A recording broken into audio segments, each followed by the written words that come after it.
এত সুন্দর সুন্দর কিউট কিউট গিফট আইটেম এবং সুন্দর সুন্দর কফি মাগ, এছাড়াও বাসার জন্য হাজারো ক্রোকারিজ আইটেম। আপনারা সব কিছু একসাথে কোথায় পাবেন বলেন তো? হ্যাঁ, ঠিকই ধরেছেন, বেস্ট বাই শোরুমে, যেটার লোকেশন কিনা চট্টগ্রামের জিসি ফেলে একটু সামনে একটি মন্দিরের অপোজিটে। আমি এক্স্যাক্ট লোকেশন জানি না, তাই বলতে পারলাম না, পরে মনে পড়লে আমি কমেন্টস বক্সে বলে দিব। এটা কোনো পেইড প্রমোশনাল ভিডিও না, আমরা গিয়েছিলাম বাসার জন্য কিছু এয়ারটাইট বক্স কিনতে।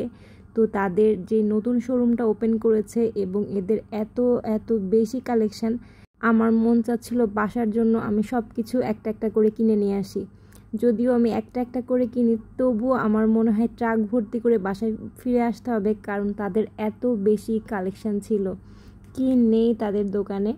সত্যি বলতে আমি এত ভিডিও করতে চাইনি, আমি ভেবেছিলাম টুকটাক ভিডিও করব, বাট সেখানকার ভাইয়াদের রিকোয়েস্টে আমি খুব ডিটেলসে ভিডিও করছি এবং আপনাদের সাথে খুব ডিটেলসেই বর্ণনা করছি। আমি তাদের ননস্টিকের এই প্যানগুলো দেখছিলাম, এত বেশি হিউজ কালেকশন আর এত বেশি ভেরিয়েশন আছে এখানে। যেহেতু আমি রান্নাবান্নার ভ্লগ শেয়ার করি, সো আমার রিসেন্টলি প্যান নিতে হবে, আমি ডিসাইড করে আসছি কোনটা নিব। আর তাদের এই যে সেকেন্ড ফ্লোরের এই সেকশনটা এত বেশি কিউট ছিল, মন চাচ্ছিল বেবিকে নিয়ে এখানে বসে থাকি, ও খেলুক আর আমি চুপ করে ভিডিও করি বা চুপ করে মোবাইল টিপি। তো যাই হোক, বেবিরা এখানে উঠেছিল এই যে। আর এখানের মাগগুলো এত বেশি কালেকশন, সত্যি বলতে আমি নিজেই অবাক, আমার প্রত্যেকটাই পছন্দ হয়ে যাচ্ছিল, আমার মন চাচ্ছিল একটা একটা করে আমি নিয়ে ফেলি। আর তাদের যে কফি মগগুলো ছিল এত বেশি কালারফুল, ব্ল্যাক, রেড, ইয়েলো।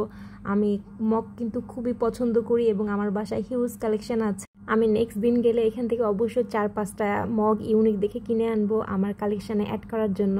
এই যে এই মগটা কত সুন্দর কিউট, মম লেখা, গিফটের জন্য বেস্ট হবে, এটাতে ড্যাড লেখা। সত্যি বলতে আব্বু আম্মুকে এইরকম মগ আমি অনেক গিফট করেছি, কিন্তু তারা সেইগুলোতে চা কফি একদমই খায় না। সুন্দর করে শোকেসে তারা সাজিয়ে রেখেছে এবং যত পুরানো মগ আছে বা কাপ আছে তারা সেইগুলাই ব্যবহার করে, সেইগুলাতে চা কফিগুলো খায়। আসলে মা বাবারা এমন, সন্তানের দেয়া যে কোনো জিনিস তারা খুব সুন্দর করে রেখে দেয়।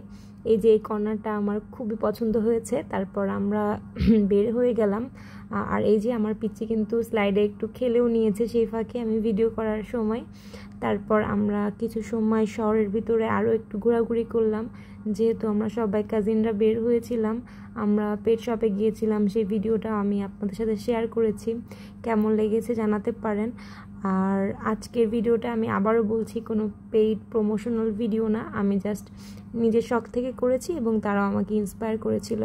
তারপর আমরা বাসায় চলে আসলাম। এই যে আমার পিচ্চির কাজ হলো, তিনি লিফটে সুইচ দেবে, আমাদেরকে দিতে দিবে না। তো যাই হোক, সবাই ভালো থাকবেন, আল্লাহ হাফেজ।